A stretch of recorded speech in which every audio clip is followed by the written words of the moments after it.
आप कह रहे किसान की आय दुगनी करूंगा और अपने दोस्तों की आय 300 गुना करूंगा। सबूत है आपके सामने।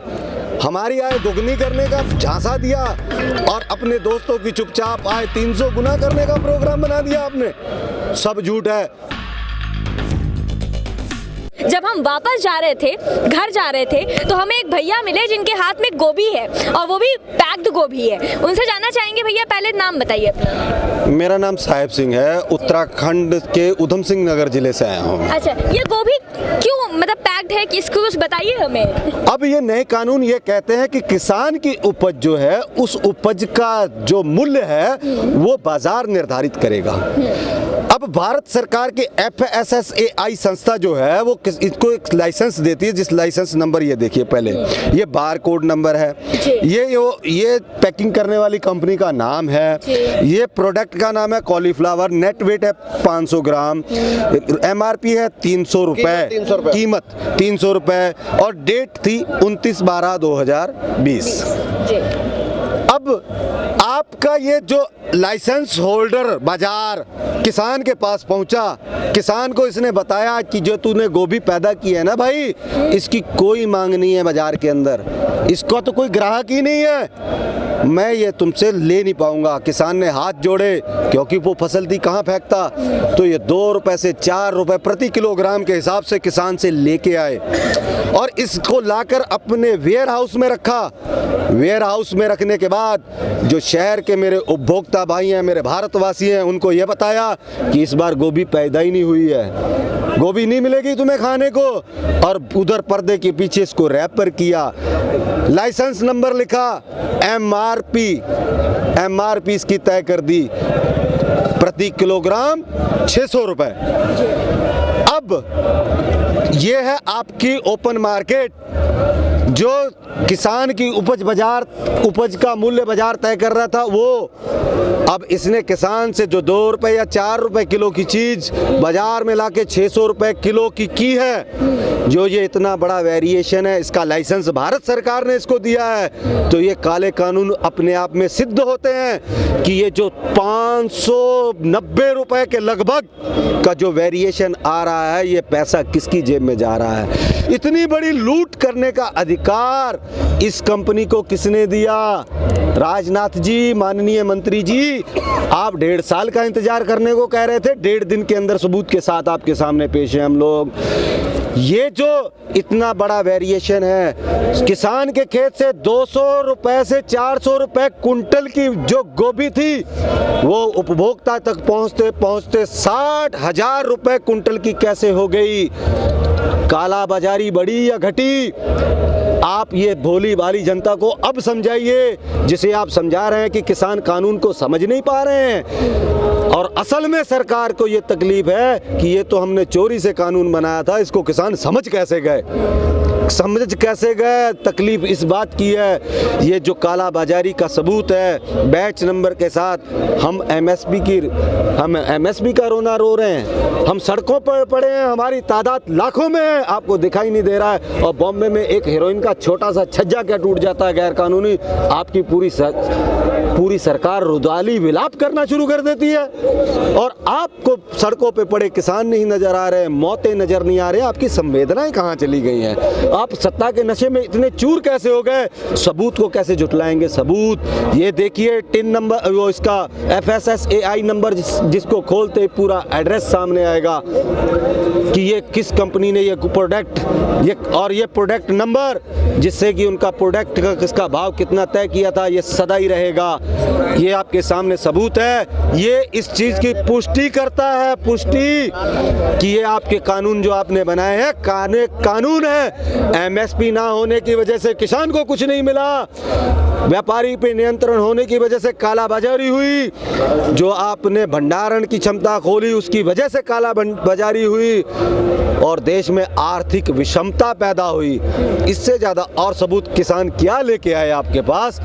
हम आपसे निवेदन करते हैं, आप किसानों की संवेदनाओं को समझते हुए, इन कालाबाजारी को समझते हुए, इन तीनों काले कानूनों को तुरंत रद्द कीजिए। भैया एक बात बताइए, आप ये गोभी दिखा रहे हैं, गोभी के ऊपर जो MRP रेट है वो भी दिखा रहे हैं, लेकिन आखिर ऐसी क्या बात है कि सरकार बार बार कह रही है कि भैया किसानों का ये बिल बहुत बढ़िया है, किसान ही नहीं समझ पा रहे हैं? मतलब जो हल चला रहा है, हल चलाने वाले को नहीं पता है हल की कीमत, और जो एयर कंडीशन में बैठ के कलम चला रहा है उसको पता है कि ये कानून हमारे हित में। हम तो सबूत के साथ दिखा रहे हैं ना कि हमारे हित में नहीं है। आप बंद कमरे से दिल्ली से 3500 किलोमीटर दूर जाके जो बोलते हैं कि ये कानून किसानों के हित में, आप 15 किलोमीटर संसद से आपने 7 RCR से बाहर आइए, किसी भी किसान आंदोलन में आके आप माइक से बोल के समझा तो जाइए कि आपके हित में। वो तो कहते हैं भैया सूट बूट वाले किसान ही नहीं होते। मैम, आप संविधान की वो धारा, भारत के जो संविधान है उसमें कोई ऐसी लाइन जो हमें दिखा दीजिए जिसमें ये लिखा हो कि सूट बूट सिर्फ अमित शाह जी के बेटे जयंत शाह पहनेंगे, किसान का पुत्र नहीं पहनेगा। अभी सूट बूट उतार कर पत्तों के कपड़े पहन लेते हैं। वो तो कपड़ों से पहचानते हैं ना भैया। क्या? वो तो कपड़ों से पहचानते हैं। हम पत्तों के, मेरी बहन, हम पत्तों के कपड़े पहनने के लिए तैयार है। आप संविधान की वो लाइन तो पढ़ा दीजिए जिसमें ये लिखा है कि सिर्फ उद्योगपतियों के बच्चे ही कपड़े पहनेंगे, किसान के बच्चे कपड़े नहीं पहनेंगे। तमाम आदमी किसान है, एक भी आदमी जिसकी आय दुगनी हुई हो, हमारा कर्ज, आपकी कैबिनेट के लोग पूरी जिम्मेदारी के साथ टेबल ठोक के बोलते हैं कि हमने जो किसानों का ऋण का बजट था उसको दुगना किया, तो ये किस बात का सबूत है भाई?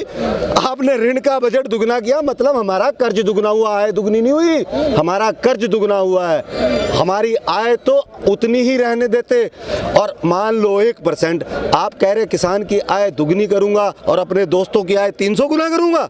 सबूत है आपके सामने। हमारी आय दोगुनी करने का झांसा दिया और अपने दोस्तों की चुपचाप आय 300 गुना करने का प्रोग्राम बना दिया आपने। सब झूठ है। आपने तो कहा नोटबंदी में 50 दिन का समय दीजिए, आज कितने 5 साल होने को आ गए हैं।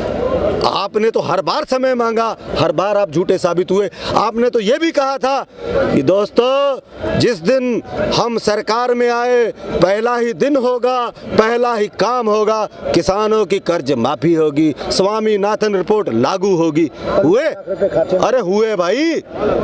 किसानों का कर्ज माफ की जगह दुगना, 3 गुना, 4 गुना कर दिया आपने। और एक चीज और बहन जी मैं आपको बताना चाहूंगा, मन की बात में फर्जी 4-5 किसान बैठाए, उनसे प्रधानमंत्री जी बड़े हंस हंस के बात कर रहे थे, वो जो 2000 रुपए मैंने आपको दिए आपने क्या किया? और वो भी तोताराम आगे से क्या कह रहे हैं, हमने बीज लिया, खाद ली, दवाई ली, बच्चों के कपड़े लिए। 1 एकड़ गेहूं बोने के लिए 40 किलो बीज की जरूरत होती है, और सरकारी कंपनी TDC जिसके बीज का मूल्य है 844 रुपए, 844 रुपए का बीज हो गया। DAP का 1 कट्टा खाद का पड़ता है 1200 रुपए, तो DAP हो गए। आपकी सम्मान निधि तो 1 एकड़ में वहीं चली गई। जुताई कहाँ से आई, निराई कहाँ से आई, बुआई कहाँ से आई? अरे तोताराम जी, आप तो बिक चुके हो। पूरे देश के किसान कौम को क्यों बेचने चले गए?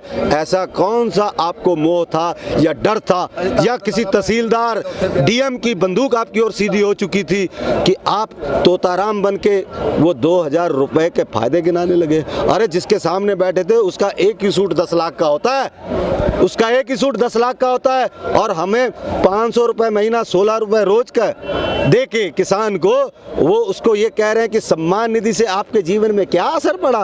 और तोताराम भी तोते की तरह बोलने लग गया जो रटाया था। बिल्कुल गलत था। हकीकत यह है कि किसान की दुर्दशा है, किसान की माली हालत बहुत ज़्यादा खराब है। किसान जहाँ तो आज 3 संकट हैं, जहाँ तो रोटी खा ले, या अपना कर्ज उतार ले, या अपने बच्चे को पढ़ा ले। अगर हम बच्चा अनपढ़ रखते हैं तो हमारी पीढ़ियां अंधकार में जाती हैं। अगर हम कर्ज नहीं लौटाते तो अगली फसल नहीं बो पाते हैं। हम करें तो क्या करें? स्थिति ये है, ग्राउंड जीरो ये है। आप जिनको नकली किसान बता रहे हो, आपके पास देश की टॉप से टॉप सुरक्षा एजेंसियां, इंटेलिजेंस एजेंसियां, जो इंटेलिजेंसी के लोग हैं, आप उनसे जांच कराइए ना, ये जो कैमरे पे बोल रहे हैं ये असली हैं नकली हैं। और अगर हम नकली हैं, हम श्रीलंकन हैं, हम माओवादी हैं, आतंकवादी हैं, खालिस्तानी हैं, तो हमें जेल में भेज डाल दीजिए। आप सिर्फ जनता को बताए पड़े हैं कि ये लोग वो हैं, ये हैं, आप कार्रवाई कीजिए। आतंकवादियों के लिए भारत में कोई जगह नहीं है, उनकी जगह जेल है, आप उनको जेल भेजिए। हम भी आपसे गुजारिश करते हैं, हम भारत माँ के सपूत हैं। कभी जय प्रधानमंत्री नहीं कहा किसी ने, जय जवान और जय किसान का नारा लगता है। हम भारत माँ के दूसरे लाल हैं, एक लाल जवान है तो दूसरा लाल किसान है। भारत माँ के लाल हैं हम, लाल राष्ट्रवादी हैं हम असली देशभक्त सड़कों पे पड़े हैं। ठीक है, क्या लगता है इसके पीछे सरकार की आखिर क्या मंशा है जो वो इस बिल को वापस नहीं ले रहा था? सरकार की मंशा ये है कि एमएलए एमपी कैसे खरीदें। एमएलए एमपी खरीदने के लिए उनको अंबानी अंडानी से दोस्ती चाहिए, इनको सत्ता चाहिए, उनको पैसा चाहिए। देखो अव्वल नंबर पर लाने के लिए अंबानी कुछ भी करने को तैयार है, इधर सत्ता में रहने के लिए कुछ भी करने को तैयार है। तो अब मैं मोदी से ये कहना चाहता हूँ कि सत्ता में आपको लाई है जनता, अंबानी अंडानी नहीं लाया। आपको एक दो तो एमपी एमएलए खरीद देगा, कहीं किसी ऐसा ना हो कि अगले चुनाव में आपको कोई खरीदने का मौका ही ना मिले, कहीं लगा आपका जीरो बटा हो जाए, जैसे आपकी 1978 में 2 ही सीटें थी। तो मैं ये कह रहा हूँ कि इनका मकसद है। अब देखो अंबानी ने किसानों से पंगा लिया, वो चौथे नंबर पे था, उसका 50,000 करोड़ का शेयर गिरा, वो आज 14वें नंबर पे पहुंच गया। किसानों से जिसने भी पंगा लिया, सरकार ने लिया है, चाहे फैक्ट्री वालों ने लिया, चाहे इंडस्ट्री वालों ने लिया, वो लोग 14वें से क्या 140वें नंबर पे भी जाएगा। और मोदी जी आप अपनी खैर बनाइए, अगर आपने ये कानून वापस नहीं लिया तो ये सच कह रहे हैं किसान, एक एक किसान आपको सत्ता में हटाने के लिए काम करेगा। फिर आप जिंदगी में कभी बीजेपी मैं कह रहा हूँ आ ही नहीं पाएगी सत्ता में कभी।